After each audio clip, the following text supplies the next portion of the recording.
All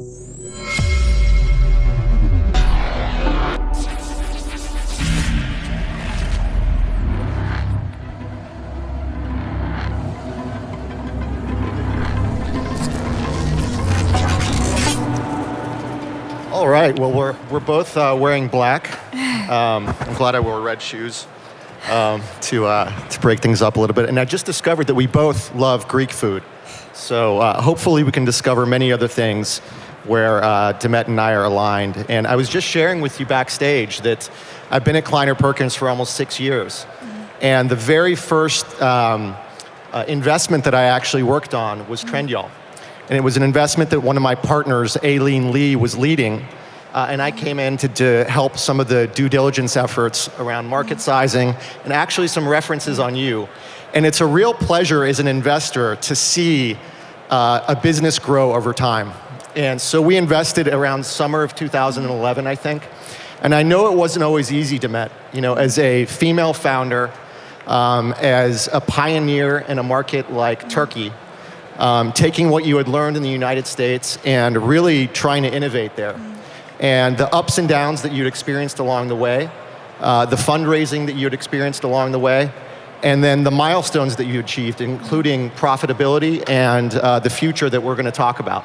So let's dive right into that with the perspective of an investor that's seen this journey along the way, and hopefully many of you in the audience who are at the startup stage to really appreciate the entrepreneur's journey as you're a small company being scrappy, trying to sort of fight the forces that are against you, to create a market, to battle against incumbents, the ups and downs, and the many successes along the way. So let's dive right in. So first, Demet, why don't you share with us what Trendyol does and what inspired you to start the company? Sure. Welcome, everyone. Trendyol is the largest fashion e-commerce player in Turkey. We sell over 20 million units a year, and we're the largest employer with 1,000 employees. And at Trendyol, what we've done is we've really leveraged the huge population of Turkey of 80 million young population together with the amazing, massive fashion production capability in Turkey that was just never online before. And we've revolutionized the fashion ecosystem and putting them online, matching together with our customers. And you came up with this idea in the United States. I mean, you were educated in the United States. Your early business experiences were in the US. You were at Harvard Business School. Why did you decide Turkey? And from a startup perspective, what were the benefits and the challenges of innovating in that market? So throughout my career, I worked in the US and in Asia and Europe, and I've always worked on projects about building things, so building products, building brands, entering new markets. It's just what I love to do.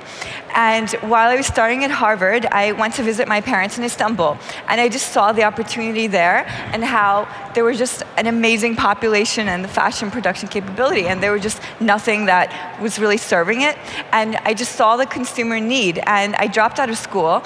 All my friends thought I was crazy when I was doing it, but I just felt like it was right, and it was like the best thing I could do. And I'm happy I did, obviously, and it was really challenging, and I've had a lot of challenges along the way, and there's different challenges of being in Turkey as a startup, but there's also a lot of benefits. And I would say one of the major benefits of Turkey is just it's a big blue ocean. 80 million population, one of the youngest populations in Europe, highest growing. For example, 50% of Turkey is under the age of 30, whereas in Europe, this is 30% under the age of 30. So there's a huge population that's just ready for digital disruption. Another benefit is because of the young population, there's amazing talent pool. There's a lot of great schools, great engineers, and so we've been able to really take advantage of that and really grow the ecosystem in Turkey. Another thing that I saw actually when I was visiting my parents is that when I studied the country and I studied what was going on in business, I saw that it was very similar to China in that in every single industry you can think of, there's a local champions that are the clear market leaders. And so from health to tourism, to banking, to logistics. It was always a Turkish local champion. And a lot of these Turkish local champions I saw, not only were they a clear market leader, but they were also leaders in the region, and they were internationalizing.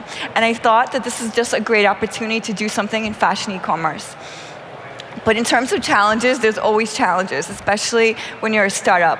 I would say the major challenges that I've experienced as a founder in Turkey, the first was building the know-how. So you have to be a pioneer in many things. It's not like in the US where you say, okay, I just hire someone from this, and that company. They know growth, they know mobile. It really doesn't work that way. So you have to really build a lot of the know-how, which also gives you a great competitive advantage, but it also takes more time. Another, I would say, is the culture. So the culture to succeed in tech companies is very different than the culture in many Turkish companies. So the culture in our company and what it requires to build tech is you need to be scrappy, you need to be fast, agile, make decisions, autonomy, whereas in Turkish companies, most of it is not this way. So we have a very hard time sometimes hiring senior talent, so we have to really retrain them on how it takes to operate to be really successful in a tech company. You know, it's funny, you mentioned dropping out of school, and it's such a hard decision for people to make, but it's actually a very common one for founders. You hear a lot of successful founders dropped out of school to achieve what they achieved. And many of them say it's because I saw a finite market window and I needed to pounce on it. Yeah.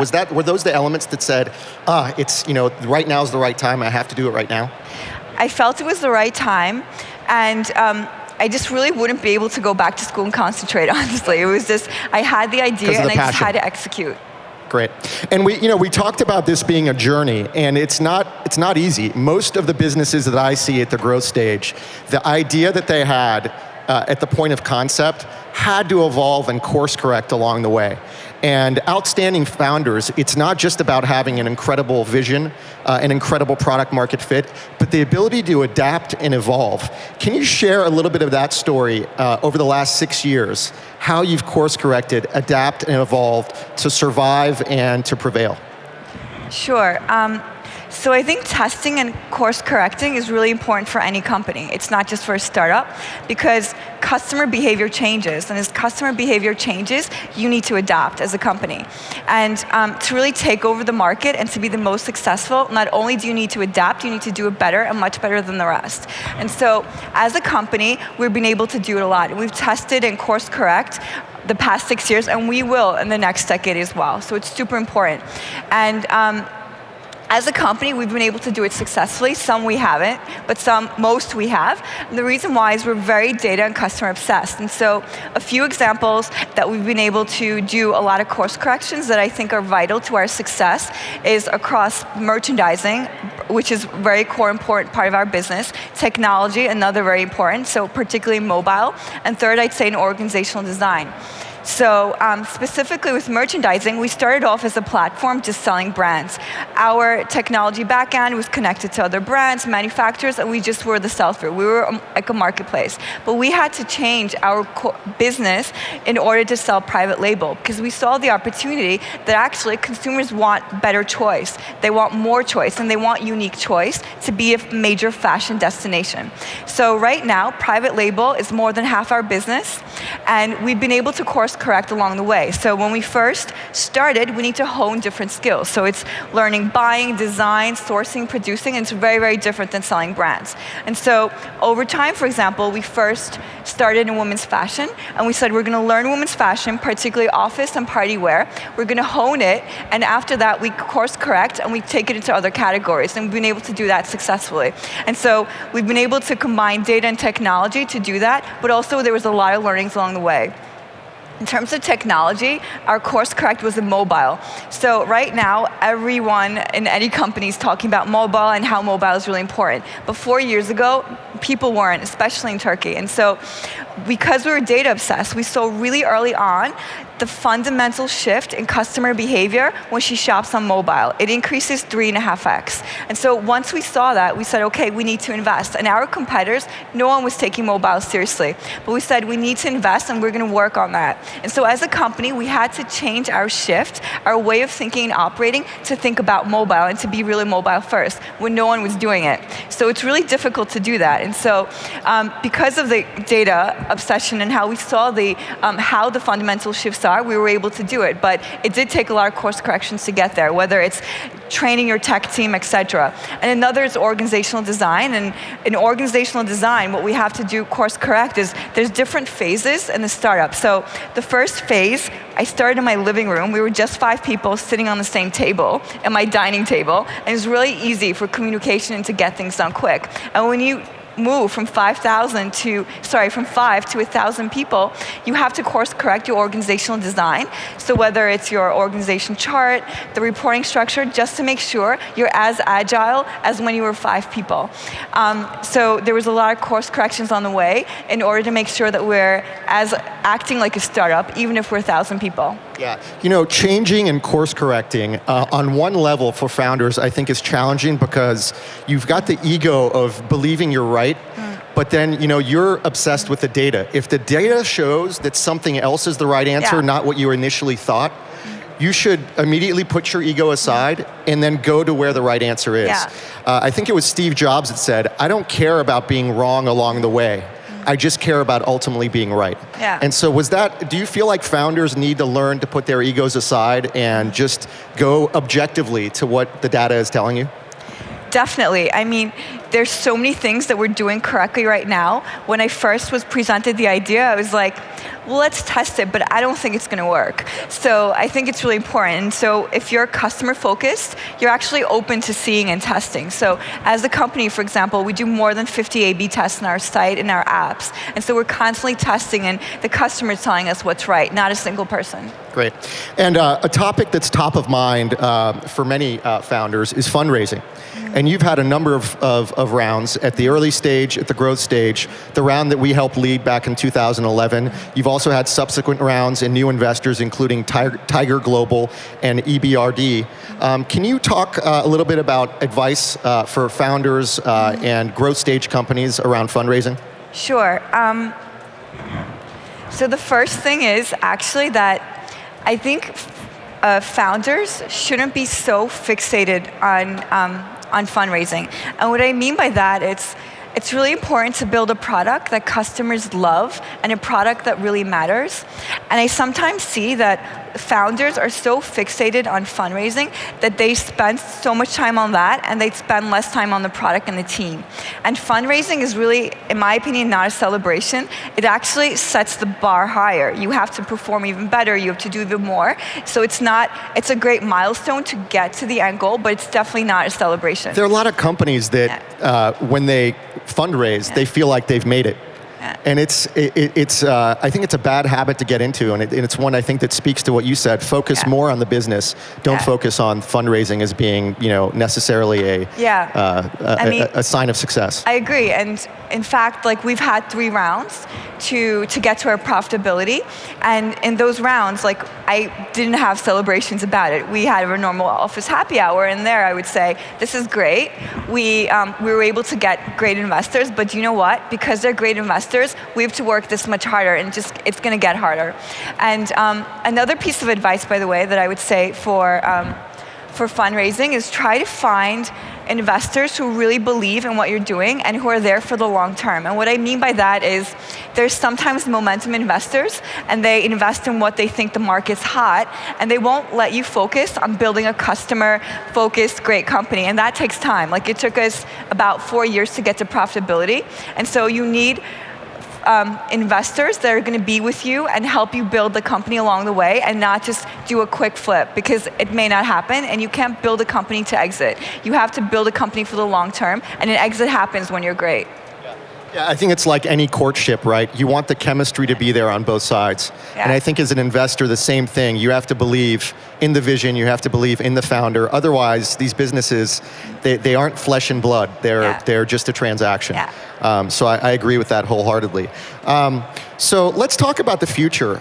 We've talked a lot about the past and the course corrections and the things that you've learned to get here. But can you talk about your major products and sort of your roadmap for the future? Sure. So in Turkey, e-commerce penetration is only 2%. So there's a long way to go. So it's a big blue ocean, and just in Turkey, from 2%, we believe e-commerce penetration will grow to 10 to 15%. Just as I mentioned, the figures of the young population, and they're very open to digital. So in the next 5-10 years, we expect to grow 5 to 10x just in Turkey. And so we'll focus on our home market and really reap the benefits of being a market leader. And we'll be investing in user experience, and we'll be investing in technology, operations, and into our private label. But this is one of our major projects in terms of in Turkey. But because we're market leader and we're profitable already, we feel like we're ready to start selling internationally. And so we'll be starting to do that in the end of next year. And what we'll do is it'll be very organic. So we'll start the operations from Turkey to the rest of the region. And what we'll do is we'll be losing our advantage of fast fashion. And what I mean by that is for our private labels, we are able to scale it very profitably in a quick amount of time. For example, this jacket, part of our private label, we see a design, we like it, we can produce it in 2 days and put it on the site in the first few hours, see how much we can produce. Let's say it's 1,000 or 5,000 according to the demand, and then we can scale. So we'll be using this model to scale internationally. And since Turkey, and that really takes the risk out of the merchandising process, it does. Right? So it not only takes out the risk, but what's really important is you can really tailor to customer needs and demand. And so it's using data and technology, and using Turkey's fashion product production capability, we're able to produce to demand, but also very quickly the fashion that they want. And so like internationally in our region of Europe and Middle East, there's over 300 million online shoppers, and we believe 30% of them are fashion and price conscious. So we're able to produce. So for example, this jacket is $30, whereas in other European markets it's 100 or if not more. And so we're going to be able to really leverage the production capability along with our data and supply chain. You know, one thing that's really unique about your business, I see a lot of commerce businesses using data and analytics as just a reporting function. Yeah. You've really allowed that to fuel every function of your enterprise, merchandising decisions, everything. And one of the tricky things as an investor, investing in fashion, it's got a hit-driven risk associated with it. So it's either a boom or a bust. It's very difficult. But you're a technology company for all the reasons that you mentioned. And so I think that as you think about the roadmap of what that means, leveraging your technology stack to drive you into new product areas, I think is really impressive. So in the time that we have left, I think you're a shining example, I think, for many entrepreneurs there on sort of the female success story. The female success story as a business leader, but the female success story as a technology founder. And the numbers out there are I would say staggering in terms of the lack of representation of female leaders in our industry. Can you talk a little bit about your journey and how you see the sort of the challenges and the future of female founders in technology? So in terms of females in technology, I agree, we're far and few between. And over the past few years, a lot has been discussed about it. So whether what's being discussed, and I think they're all really important issues, are lack of women studying in STEM, lack of role models, unsupported work environments. And I think these are really important, and a lot is being done to address it. But what I personally think is one of the biggest issues is what I call the perfection issue.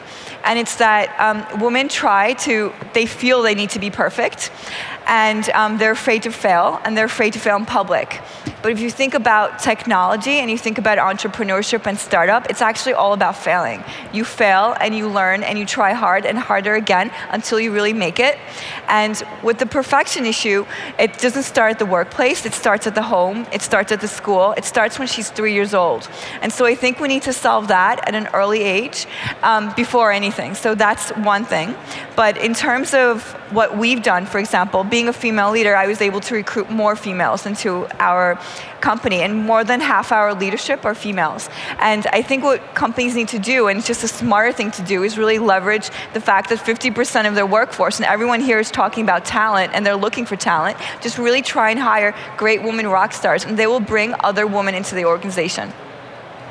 Well, it's an inspirational story, I think, for many out there, and I hope for future female leaders. Thanks very much for your time. I hope you all enjoyed it. Thank you. Thank you.